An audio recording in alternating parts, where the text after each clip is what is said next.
দক্ষিণ দিনাজপুর জেলার কুশমন্ডি ব্লকের উদয়পুর গ্রাম পঞ্চায়েতের বলরামপুর খলইশা ঘাটে পাকা সেতুর দাবিতে উত্তাল হয়ে উঠল এলাকা। দীর্ঘদিন ধরে সেতুর অভাবে চরম দুর্ভোগে পড়তে হচ্ছে স্থানীয় বাসিন্দাদের। এই পরিস্থিতিতে ক্ষোভে ফেটে পড়ে বিক্ষোভে সামিল হন এলাকার মহিলারা সহ বহু গ্রামবাসী। বিক্ষোভকারীদের স্পষ্ট বার্তা, ভোট নেবেন, আগে ব্রিজ দেবেন। তাদের দাবি, দ্রুত পাকা সেতু নির্মাণের সুনির্দিষ্ট প্রতিশ্রুতি না মিললে আসন্ন নির্বাচনে ভোট বয়কট করবেন তারা। স্থানীয়দের অভিযোগ, প্রতিদিন যাতায়াতে ভয়াবহ সমস্যার সম্মুখীন হতে হচ্ছে। বিশেষ করে বর্ষার সময় পরিস্থিতি আরও জটিল হয়ে ওঠে। প্রায়ই ছোট বড় দুর্ঘটনা ঘটে, ফলে আতঙ্কে দিন কাটাতে হয় এলাকাবাসীদের। খবর পেয়ে ঘটনাস্থলে পৌঁছান বিজেপি প্রার্থী তাপস চন্দ্র রায়। তিনি গ্রামবাসীদের সঙ্গে কথা বলে তাদের সমস্যার কথা শোনেন। এ প্রসঙ্গে তিনি জানান, রাজ্যে বিজেপি সরকার গঠন হলে তার বিধানসভা এলাকায় প্রথম কাজই হবে এই সেতু নির্মাণ করা। অন্যদিকে তৃণমূল কংগ্রেস প্রার্থী রেখা রায় এই প্রসঙ্গে বলেন, রাজ্য সরকারের হাতে নদীর উপর সেতু নির্মাণের ক্ষমতা নেই, এর জন্য কেন্দ্রীয় সরকারের এনওসি প্রয়োজন। তিনি জানান, কেন্দ্রের অনুমোদন মিললেই সেতু নির্মাণের কাজ এগিয়ে নিয়ে যাওয়া সম্ভব। তবে গ্রামবাসীরা স্পষ্ট জানিয়ে দিয়েছেন, শুধুমাত্র আশ্বাসে আর ভরসা নেই। বাস্তব পদক্ষেপ না দেখলে ভোট বয়কটের সিদ্ধান্তেই অনড় থাকবেন তারা। এখন দেখার, প্রশাসন বা সংশ্লিষ্ট কর্তৃপক্ষ এই গুরুত্বপূর্ণ সমস্যার সমাধানে কতটা দ্রুত পদক্ষেপ গ্রহণ করে।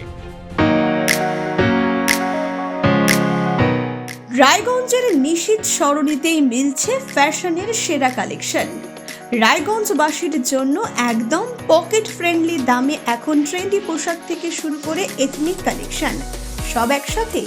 হ্যাঁ, আমরা বলছি আজকালের কথা। এখানে মিলছে এক ছাদের নিচে পরিবারের সবার জন্য পোশাক, মহিলা, পুরুষ আর শিশুদের জন্য অসাধারণ কালেকশন। মহিলাদের জন্য মন কাড়া শাড়ি, ব্লাউজ আর এথনিক কালেকশন। পুরুষদের জন্য ফর্মাল ও ক্যাজুয়াল ট্রেন্ডি পোশাক। শিশুদের জন্য রঙিন, আরামদায়ক ও ফ্যাশনেবল পোশাক, যা ছোটদের মুখে হাসি ফোটাবে। শুধু বৈচিত্র্যময় কালেকশন নয়, এখানে দামের সঙ্গেও পাওয়া যায় নিশ্চয়তা। সাশ্রয়ী দামে গুণমানে সেরা পোশাক পাওয়ার জন্যই আজকাল রায়গঞ্জের মানুষের আস্থার জায়গা দখল করেছে। ঠিকানা নিশীথ সরণি রোড, মোহনবাতি সংলগ্ন, রায়গঞ্জ, উত্তর দিনাজপুর। তাই আর দেরি কেন? আপনার এবং আপনার পরিবারের ফ্যাশনের সেরা গন্তব্যে একবার ঘুরে আসুন। আজকাল আপনার ফ্যাশন, আপনার ঠিকানা। ইচ্ছার উপর ডিপেন্ড করে।